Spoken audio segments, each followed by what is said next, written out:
बिस्मिल्लाहिर्रहमानिर्रहीम। अस्सलाम वालेकुम। आप देख रहे हैं डाइनिंग ओवर। मेरी दादी माँ गंदम के दानों को भून के ना एक मज़ेदार सा दलिया बनाती थी जो इतना टेस्टी होता था ना कि आपको हर मार्केट में अच्छे से अच्छा दलिया भी जो है ना उसका फ्लेवर इसके बराबर नहीं लगेगा। फाइबर की ताकत से भरपूर ये हम दलिया बनाते हैं। इससे पहले अगर आप इस चैनल पर नए हैं तो ब्लैक सब्सक्राइब के बटन के साथ अगर आप घंटे के निशान कॉल पे कर देंगे ना तो आपको नई अपलोड होने वाली वीडियो का नोटिफिकेशन सबसे पहले फ्री में मिल जाएगा। गंदम के दाने आपको किसी भी चक्की या हर्बल शॉप से मिल जाएंगे। 1 कप भर के हमने लिए हैं। अच्छा, आप अपने घर में मौजूद कोई भी कप ले लें, सभी चीज़ों को उसी से आपने मेजर करना है। हीट को मीडियम से थोड़ा कम रखेंगे। अच्छी तरह से लगातार चम्मच लाते जाएंगे ताकि सभी दाने ना यकसां भुने जाएं। यहाँ पे रेत में भूनने की बिल्कुल भी ज़रूरत नहीं, ना ही नमक डालने की और ना ही ऑयल डालने की। अच्छा, ये हम खुश्क इस तरह से ड्राई रोस्ट कर रहे हैं और देखें जैसे ही हल्की सी सुनहरी रंगत आएगी ना ये चटकने लग जाएंगे। मुझे इनकी इतनी प्यारी खुशबू आ रही है ना और सुनहरी सी रंगत आती है हम इन्हें निकाल लेते हैं। इस दलिए में दादी माँ हमेशा गुड़ का इस्तेमाल करती थी। गुड़ जितनी अच्छी क्वालिटी का आप लेंगे ना उतनी इसमें ज़्यादा जायका आएगा। इसे हमने अच्छी तरह से कूट लिया है। अब हम इसमें सिर्फ क्वार्टर कप पानी शामिल कर रहे हैं। 10 से 15 मिनट तक इसी पानी में ये भिगोया रहेगा ना तो ऐसा सा ये अपना पानी भी छोड़ देगा जिससे पानी में इजाफा हो जाएगा। देसी घी हमने आधा कप दिया है। दानों को ना भुरभुरा सा आपने पीसना है, यानी थोड़ी देर इसको ग्राइंडिंग जार को ऑन करना है फिर ऑफ कर देना है। इस तरह से ना बिल्कुल इसका पाउडर नहीं बनाना है। ये मैं आपको करीब से दिखा देती हूँ। देखिए भुरभुरा सा है। दादी माँ तो इसे ना हाथ से जो चक्की होती थी ना पहले ज़माने में पत्थर की उसमें पीसती थी, लेकिन इस वक्त हमारे पास चक्की नहीं है तो इसका मैंने ये हाल सोचा।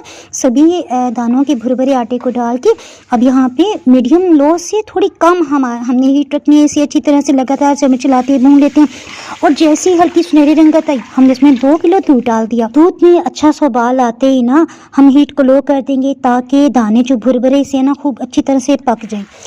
ये इतना टेस्टी होता है, एक बार आप बना लें 2 से 3 दिन तक आप इसे फ्रिज में एयरटाइट डब्बे में रखते हुए इस्तेमाल कर सकते हैं। घुल मिले पानी को हम बिल्कुल लो हीट पे थोड़ी देर पका देते हैं। जैसे ही उबाल आएगा ना तो हम इसे साइड पे रखते हुए हल्का हल्का सा चम्मच से हिलाएंगे तो बस पिघल जाएगा। इसका एक तरह का शीरा बिल्कुल नहीं बनाना। हमारा मकसद गुड़ को पानी में जल्दी जल्दी पिघलाना है। फूड कलर सेहत के लिए अच्छे नहीं होते, लेकिन यहाँ सिर्फ मैंने ना कैमरे में खूबसूरत लगे ये डाले। दादी माँ वैसे रंग ऐड नहीं करती थी।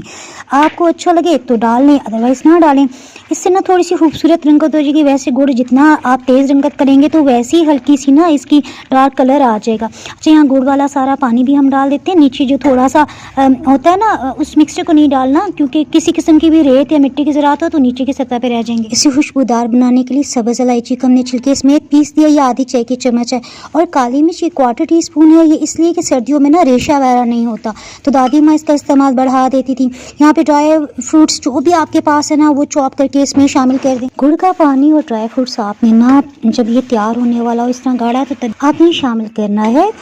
अल्हम्दुलिल्लाह इतना टेस्टी मज़ेदार पॉपकॉर्न्स का जिस तरह फ्लेवर होता है ना खुशबू बिल्कुल वैसी इसमें से आपको आएगी और बिल्कुल नहीं लगेगा कि गंदम के दाने डाले। गंदम के भुने हुए दानों से हमने दादी माँ की पंजीरी की रेसिपी भी अपलोड की है। पंजीरी बाय डाइनिंग ओवर यूट्यूब पे सर्च करेंगे आपको वो रेसिपी मिल जाएगी। यहाँ तक वीडियो वॉच करने पर मैं आपकी बहुत शुक्रगुजार हूँ। दुआ में याद रखें। अल्लाह हाफिज़।